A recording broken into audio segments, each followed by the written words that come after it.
कुछ financial tips जिन्हें हर व्यक्ति को जरूर अपनाना चाहिए, जिसको अपमान कर कोई भी व्यक्ति जीवन भर की आर्थिक आजादी पा सकता है। आज पूरा देश स्वतंत्रता दिवस की 74वीं वर्षगांठ मना रहा है। हर देशवासी के लिए ये खास दिन है। आजादी का मतलब सिर्फ बोलने, रहने, घूमने आदि से नहीं है, बल्कि आर्थिक आजादी भी जीवन का एक बड़ा पहलू है। आर्थिक आजादी को सरल शब्दों में समझें, यह ऐसे आर्थिक फैसलों से है जिससे आप समय से अपनी हर जिम्मेदारी बिना किसी परेशानी के पूरी कर लें, साथ ही रिटायरमेंट के बाद की भी उम्र आराम से गुजारे। स्वतंत्रता दिवस के मौके पर आइए जानते हैं ऐसे 5 टिप्स जो हर व्यक्ति को जरूर अपनाना चाहिए।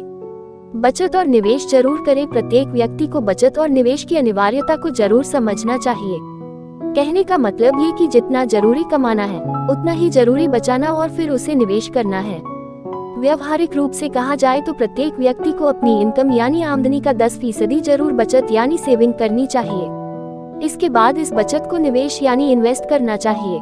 ये फाइनेंशियल रूप से भविष्य में आत्मनिर्भर यानी स्वतंत्र रहने का मूल सिद्धांत है। फाइनेंशियल गोल जरूर बनाएं। निवेश करना ही जरूरी नहीं होता है, बल्कि अहम ये है कि निवेश कहाँ करना, कितना करना और कितने समय के लिए करना है।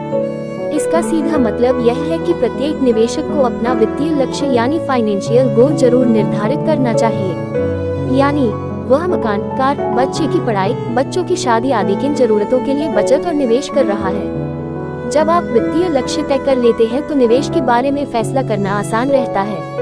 मसलन, आपको निवेश का कौन सा विकल्प चुनना है, निवेश की रकम कितनी रखनी है और उसे कितने समय तक के लिए करना है, यह फैसला आसानी से कर सकते हैं। बीमा और पेंशन फंड की न करें अनदेखी। प्रत्येक निवेशक को अपने मिड टर्म के वित्तीय लक्ष्यों को हासिल करने में कभी कुछ जरूरी चीजों की अनदेखी नहीं करनी चाहिए, जैसे कि इंश्योरेंस यानी बीमा और रिटायरमेंट के बाद के लिए पेंशन के बारे में जरूर प्लान कर लेना चाहिए। हर निवेशक को जीवन बीमा यानी लाइफ इंश्योरेंस, खासकर टर्म इंश्योरेंस, हेल्थ इंश्योरेंस जरूर लेना चाहिए। यह आपात परिस्थिति में आपको और आपके परिवार को आर्थिक झटकों से बचाता है।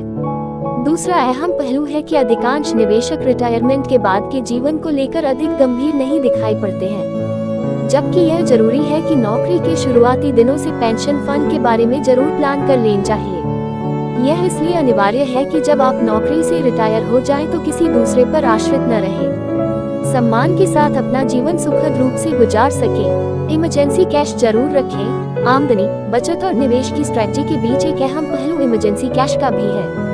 यानी प्रत्येक नौकरी पेशा व्यक्ति को अपने मंथली घरेलू खर्चों के हिसाब से करीब 3 माह की रकम बतौर इमरजेंसी फंड रखनी चाहिए। यह इमरजेंसी फंड बैंक के सेविंग अकाउंट या लिक्विड फंड में रखा जा सकता है, जिसे आप 24 घंटे के नोटिस में निकाल सकते हैं। उदाहरण से समझें, यदि किसी व्यक्ति का मंथली घरेलू खर्च 30,000 रुपये है तो उसे 90,000 रुपये इमरजेंसी कैश अवश्य रखना चाहिए। इमरजेंसी कैश अचानक जरूरत पर काम आते हैं, इसकी अनदेखी नहीं करनी चाहिए, अन्यथा आपको मुश्किल समय में कर्ज लेना पड़ सकता है। आर्थिक रूप से अपने को स्वतंत्र रखने का अहम नियम है संपत्ति का डिस्ट्रीब्यूशन। फाइनेंशियल प्लानिंग का एक अहम पहलू एसेट डिस्ट्रीब्यूशन भी होता है। आसान शब्दों में इसे ऐसे समझें, यदि आपने अपनी पूरी जिम्मेदारियां पूरी कर ली है, पेंशन का भी इंतजाम कर लिया है, तो आप यह न समझें अब आप पूरी तरह स्वतंत्र हैं। अभी एक अहम काम करना है और वह है अपनी संपत्ति यानी एसेट का वितरण।